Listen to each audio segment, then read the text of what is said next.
नमस्ते। हम बात करत बाटी सीटीबीटी के कोर्स के बारे में। देखल जाए सीटीबीटी बहुत सारा टेक्निकल कोर्स करवा वाला, कोनो 3 साल के, कोनो 18 महीना के, यानी कि डिप्लोमा, प्री डिप्लोमा, डॉक्टरी और इंजीनियरिंग करवा वाला। हम डॉक्टरी के बारे में तो नहीं, लेकिन इंजीनियरिंग से संबंधित विषय में बात करत बाटी। देखल जाए इंजीनियरिंग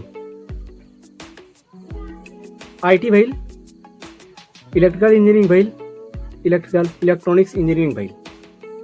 अब एक बात बतावल जाए, अगर कोनो विद्यार्थी 3 साल डिप्लोमा पढ़लिस और ओके 3 साल में ही कंप्लीट कैलिस, ठीक से पढ़लिस, लेकिन प्रश्न एक रह जाता कि बाजार में या जब पढ़ के निकली तो कौने आधार पे ओके काम मिली या रोजगारी मिली, का वो खुद से काम करे लायक बा। बात कल जाकर होता है इंजीनियरिंग क्षेत्र में ही। अब देखा जाए इलेक्ट्रिकल इंजीनियरिंग, अगर 3 साल तक का वो इलेक्ट्रिकल इंजीनियरिंग पढ़ ली, लेकिन ओके पैनल ऑपरेशन नहीं आयल, ना ही शुद्धे से बिल्डिंग के वायरिंग आयल, ना ही ओके मोटर वाइंडिंग आयल, ना ही ओके ट्रांसफार्मर रिपेयरिंग आयल, और भी ऐसन ही अन्य जोन काम बा इलेक्ट्रिकल से संबंधित। हाँ, ना ही सोलर इंस्टॉलेशन आयल, ऐसन काम ओके नहीं आई।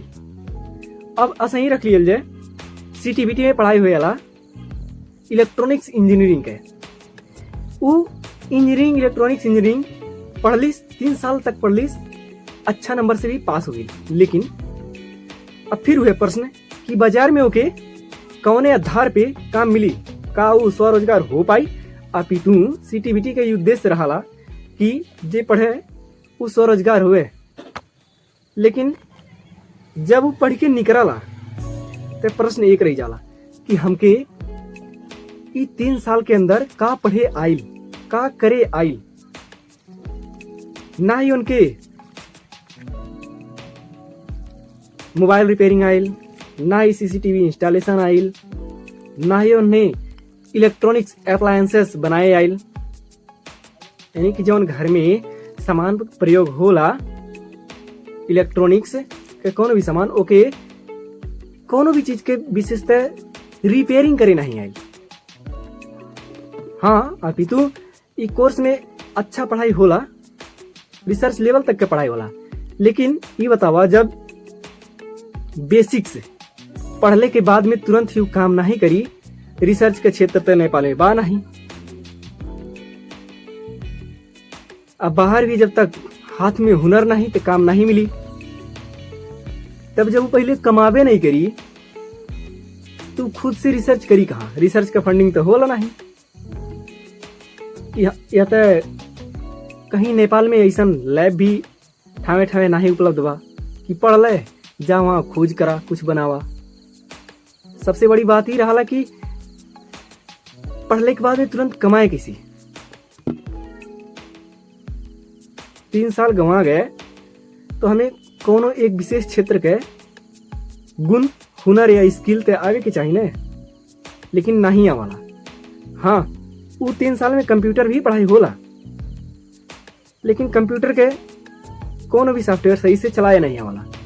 बात कर जाए ऑटोकैड, ऑटोकैड में कोनो भी प्रकार से विशेषज्ञता ना ही हासिल हो पावाला, ना ही माइक्रोसॉफ्ट ऑफिस के जवन तुरंत हर पढ़ के निकला वहर जब भी काम में जा तो ये तो सवाल रहा कि ओके आवे के चाहिए, लेकिन वो नहीं आवाला। तो हम ये कहल चाहत बाटी ई वीडियो के माध्यम से सीटीबीटी संस्थान से कि तू अपन कॉलेजन के इंस्टीट्यूट के जांच करा और सिलेबस में आवश्यकता अनुसार से परिवर्तन लावा, ताकि जब वो पढ़ के निकले तो खुद काम करे लायक रहे। काहे से जब वो पढ़ के निकले तो उनके पास कोनो हुनर नहीं रहा है ना, तो काम नहीं की पावे। अभी तू यह तरीका से देखा कि सीटीबीटी का जो कोर्स बा ये एकदम व्यर्थ या निराधार ही बा। हम डॉक्टरी के बारे में नहीं काली कहाँ से जौन से डॉक्टरी पढ़ के निकलत हैं उन्हें कामयाब देखा थी। अभी तो जौन इंजीनियरिंग पढ़ले रहलन उनके खास जौन पढ़ना करे का बा खुद नहीं पता रहा। ते अंततः हम ही कहल चाहत बाटी कि कोर्स में का परिवर्तन करे के चाहिए एक बार देखल जाए, समय अनुसार से परिवर्तित कइल जाओ के, और हाँ इंस्टीट्यूट के जांच कइल जाए और थ्योरी के साथ साथ प्रैक्टिकल के भी रखल जाए। प्रैक्टिकल खाली नंबर चढ़ेले से प्रैक्टिकल नहीं हो जाला, स्कूल में ऐसा होला। अब प्रैक्टिकल का शुद्ध प्रैक्टिकल भी नहीं होला। ए नाते फिर से काथी इंस्टीट्यूट के जांच कइल जाए, सिलेबस के परिवर्तित कइल जाए और प्रैक्टिकल ओरिएंटेड थ्योरी से साथ बनावल जाए। अपन यही बात कहत धन्यवाद।